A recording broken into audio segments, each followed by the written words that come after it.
사무엘상 25장 1절부터 17절까지 말씀을 지금 다윗은 사울이 죽이려고 하는 그 소나기를 피해서 도망하는 도망자의 신세입니다. 그 도망자의 신세를 쭉 기록한 이 사무엘상을 읽어보면 지금 이스라엘의 나라의 형편에 두 가지의 기류가 흐릅니다. 하나는 찬 사무엘파고 하나는 찬 다윗파입니다.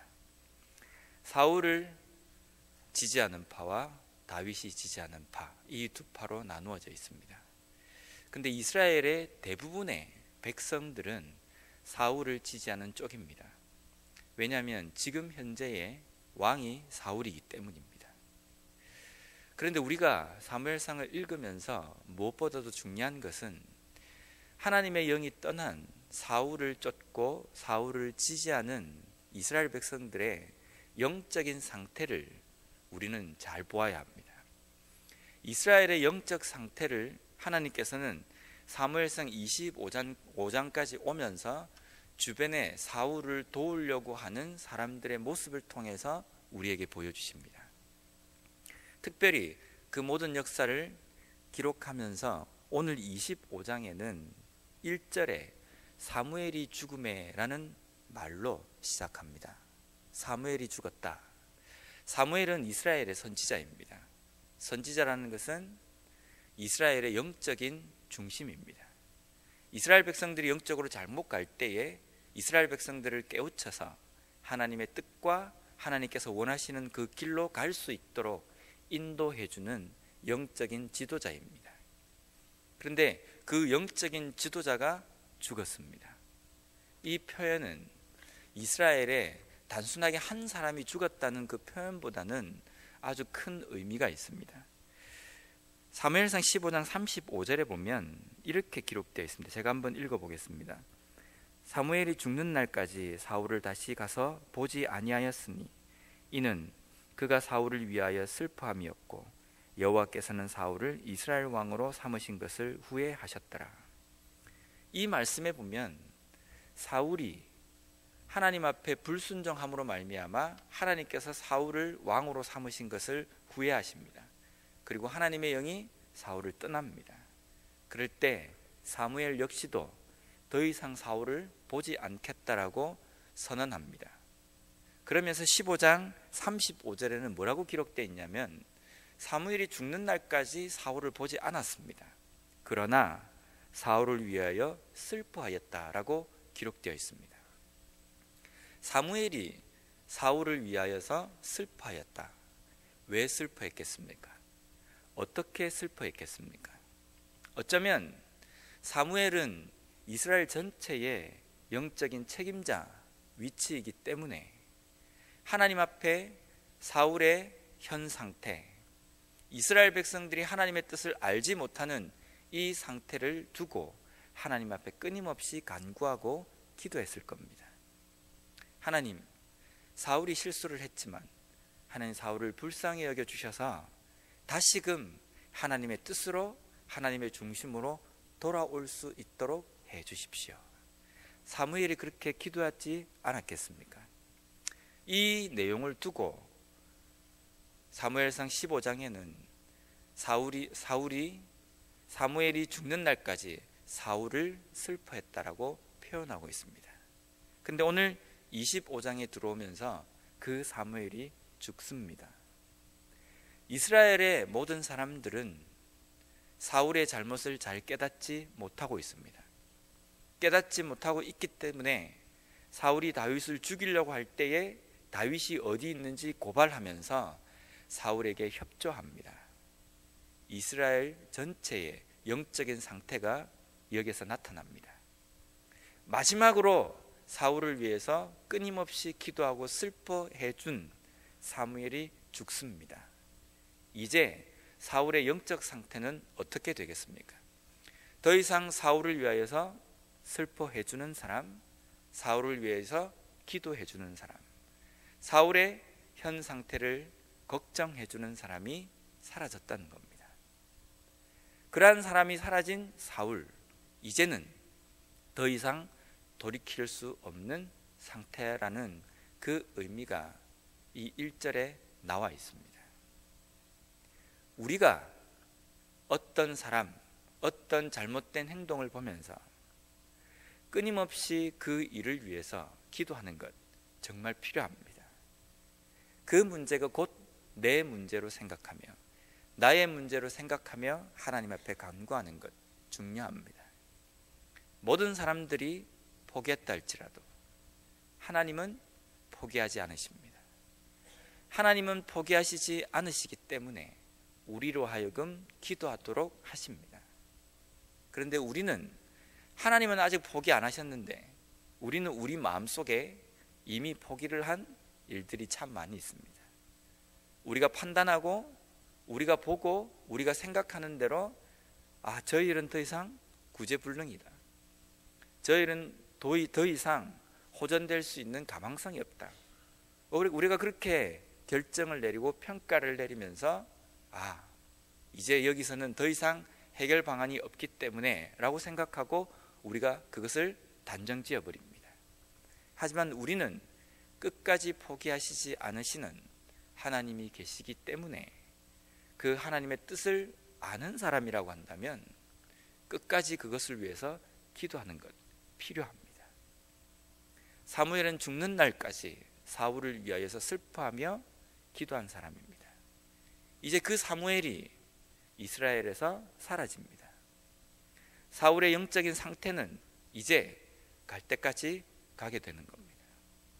사울의 이 영적 상태를 사무엘상에는 여러 가지 다른 사람들의 형태를 통해서 우리에게 말씀해 주십니다. 특별히 오늘에 또 한 사람이 등장합니다. 그 사람은 나발입니다. 나발이라는 이름의 뜻은 어리석은 자라는 뜻입니다. 근데 실제 나발은 어리석은 사람이 아닙니다. 오늘 읽은 이 본문의 2절 말씀에 보면 이 나발은 심히 부하고 양과 염소가 엄청나게 많은 사람이라고 기록하고 있습니다. 어리석은 사람이 수중에 어떤 물질이 많도록 머리를 쓰거나 지혜를 쓰지 못하는 사람이겠습니까? 지혜가 없는 사람은 이런 것도 없습니다. 그런데 어리석은 사람이 부유한 그런 재산을 갖고 있습니다. 이것은 단순하게 세상을 살아가는 어떤 지혜가 없다라는 그 의미보다는 세상을 살아가는 지혜는 있지만 하나님의 뜻을 깨닫는 지혜가 부족하다는 그 의미입니다. 나발은 갈멜 사람입니다. 갈렙 사람입니다. 갈렙 족속입니다. 갈렙은 유다 지파 사람입니다. 이 나발은 마온 사람인데요, 이 마온이라는 것은 유다 지파가 가나안 땅에서 분배받은 그 지역 중에 한 곳입니다. 그곳에 사는 사람입니다. 다윗은 이 지역이 유다 지파의 땅이기 때문에, 다윗이 유다 지파이기 때문에 사울의 그 소나기를 피해서 도망다니면서 그 유다 지파의 땅에 많이 머물렀습니다. 특별히 나발이 살고 있는 이 지역, 나발이 양을 치던 이 지역에 다윗이 자주 머물렀습니다. 머무르면서 목축을 치는 그 경계에서 본의 아니게 다윗의 군사들이 그 나발의 재산을 다른 사람들로부터 보호해 주기도 했습니다. 은혜를 나발이 입었기 때문에 다윗이 그 나발에게 가서 자신들의 그 무리에게 먹일 수 있는 어떤 식량들을 요구를 합니다. 충분히 해줄 수 있는 문제입니다. 그래서 다윗은 10명의 소년을 보내서 그 나발에게 그 음식을 지원해달라고 요청을 합니다. 그럴 때 나발은 10절 말씀에 보면 나발이 다윗의 사환들에게 대답하여 이르되 다윗은 누구며 이새의 아들은 누구냐? 요즘에 각기 주인에게 억지로 떠나는 종이 많도다. 그러면서 11절에 이어서 내가 다윗을 모른다. 왜 내 아까운 것을 다윗에게 주겠느냐라고 표현합니다. 정말 다윗을 몰라서 이런 표현을 쓰는 것이 아닙니다.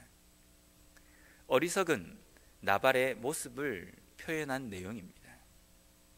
지금 현재 나발에게 있는 생각은 오직 자신의 재산, 자신의 소유입니다. 그 소유를 다윗에게 준다는 것에 대해서 일단은 아까운 겁니다. 두 번째로 지금 현재 이스라엘의 실세는 사울입니다. 사울이기 때문에 다윗보다는 사울 쪽으로 기울여야 자기가 잘 살 수 있다는 판단 때문에 다윗을 돕지 않습니다. 어쩌면 나발이 한 이 행동이 바른 행동일 수 있습니다. 그런데 다윗을 멸시하고 다윗의 행동에 대해서 비꼬는 이 말은 지혜롭지 못한 말입니다. 그래서 나발의 이름의 뜻이 어리석은 자라고 표현이 되어 있는 겁니다. 어리석은 자는 세상의 지식이 없기 때문에 둔하고 어리석다라고 우리는 표현하지 않습니다. 우리 믿는 그리스도인에게 어리석다라는 이 표현은 하나님의 뜻을 알지 못할 때 쓰는 겁니다. 우리가 세상의 이치에 아무리 밝다 하더라도, 우리가 세상에 일어나는 모든 문제에 우리가 민감하고 잘 아는 지혜를 가졌다 할지라도 하나님의 뜻을 깨닫지 못하는 삶은 어리석은 삶입니다. 둔한 삶입니다. 지혜롭지 못한 삶이 된다는 겁니다.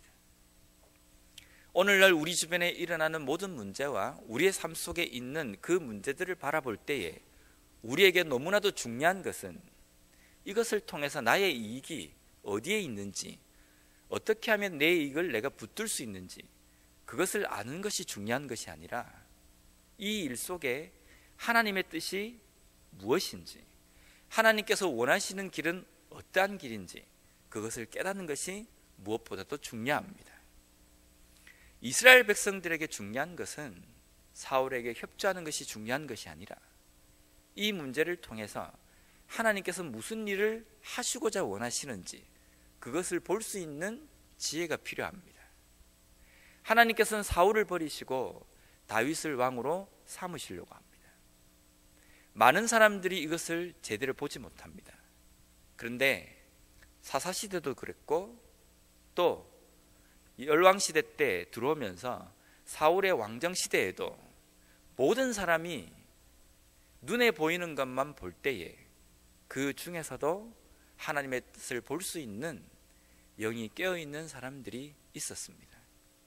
사사로 하나님께서 쓰시고자 원하시는 준비된 사람도 있었고, 사울이 왕을 죽이려고 하는 어수선한 이 시대에도 하나님의 뜻을 깨닫고 볼 수 있었던 요나단이 있었고, 오늘 말씀에도 보면 아비가일이라는 여인이 나옵니다.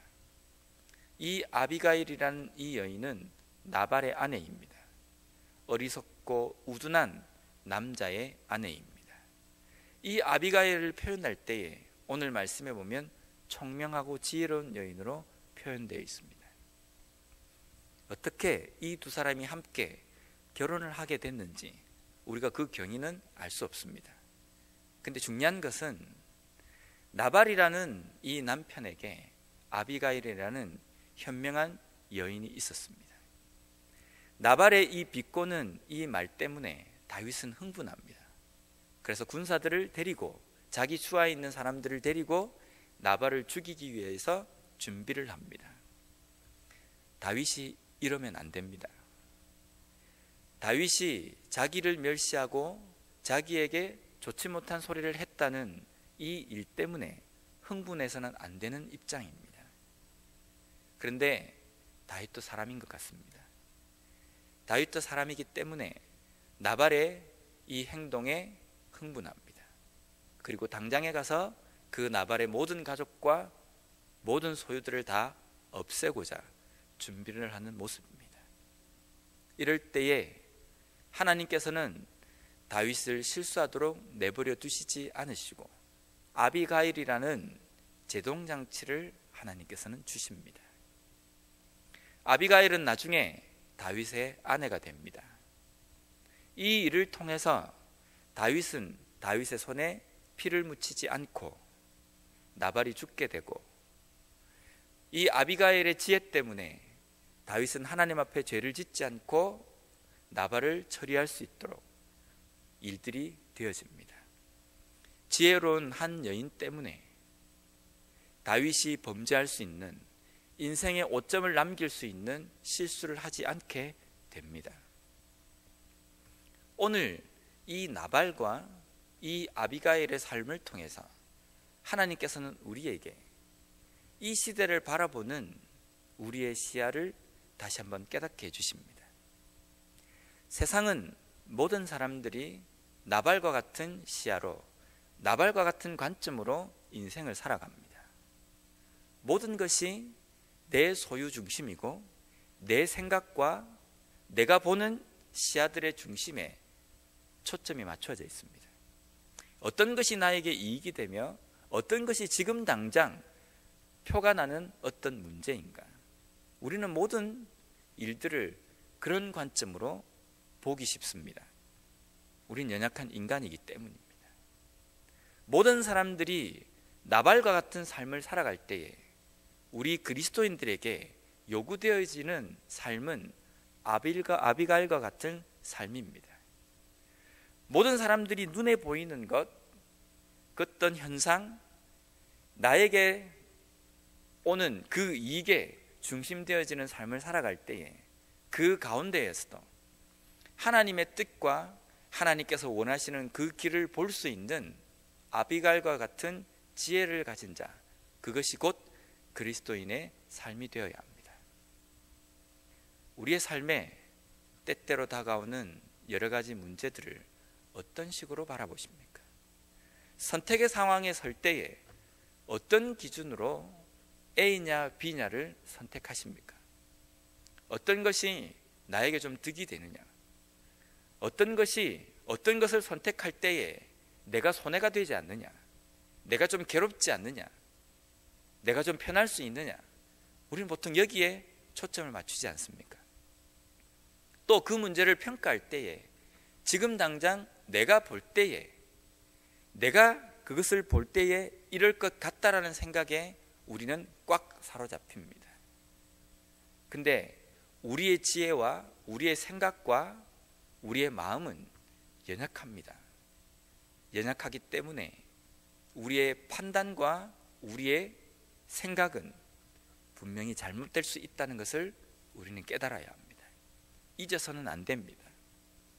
그렇기 때문에 우리는 무슨 문제든지 그 문제들 속에서 반드시 우리가 깨달아야 될 것은 하나님께서 원하시는 뜻입니다. 하나님께서 이 문제를 통해서 어떠한 길로 이끌어 가시기를 원하시는지 그것을 깨닫는 것이 중요합니다. 근데 이것을 깨닫는 방법은 다른 방법이 없습니다. 매일매일 기도하면서 하나님의 뜻을 깨닫기 위하여서 부르짖고 연습하는 훈련이 필요합니다. 일상 삶 속에서 하나님의 뜻을 깨닫는 연습이 되어 있지 않으면 큰 일이 나에게 닥쳐도 하나님의 뜻을 깨닫는 그러한 삶이 자연스럽게 나오지 않습니다. 매일매일 말씀을 통해서 하나님의 뜻이 어디 있는지를 우리는 깨달아야 하고, 매일매일 기도를 통하여서 그 하나님의 뜻을 깨달을 수 있도록 힘을 간구하고 도움을 간구해야 합니다. 본의 아니게 우리 교회가 어려운 터널을 통과하게 되었습니다. 이 시점에서 어떻게 준비하고 계십니까? 잘 되겠지, 당회에서 잘 결정하겠지, 그렇게 생각하셔서는 안 됩니다. 우리 모두가 기도해야 될 때이다. 모든 사람들이 이러쿵저러쿵 이야기가 있을 때에 그 귀에 귀 기울이지 마십시오. 그것은 사람들이 하는 말입니다. 틀릴 수도 있습니다. 연약한 우리들의 지혜 속에서 나온 말들입니다. 중요한 것은 이 일을 통해서 하나님께서 무엇을 이루시고자 원하시는지 그것을 우리가 깨달아야 합니다. 그것을 깨닫기 위해서는 기도하고 하나님의 말씀에 엎드려지는 것이 필요합니다. 어떻게 내가 고민을 한번 해볼까? 어떻게 이 문제를 내가 생각해 볼까? 우리의 판단은 중요하지 않습니다. 중요한 것은 하나님의 뜻이고 하나님의 판단입니다. 하나님의 인도하심입니다. 거기에 우리 교회가 잘 이끌리도록, 하나님의 인도하심을 온전히 잘 받도록 위해서는 우리가 준비되어져야 한다는 겁니다. 매일매일 삶 속에서 시험에 들지 않도록 기도하고 말씀을 통해서 하나님의 뜻을 깨달음으로 말미암아 이 모든 일들 속에서 어쩌면 모든 사람들이 이제 큰일 났다라고 생각하는 이 시점에서 우리 교회가 또 다른 하나님의 크신 은혜를 맛봄으로 말미암아 다시 한번 도약할 수 있는 그런 새로운 기회가 됨으로 인하여서 아비갈과 같은 지혜로운 교회, 아비갈과 같은 지혜로운 성도가 되는 우리 모두가 되었으면 좋겠습니다.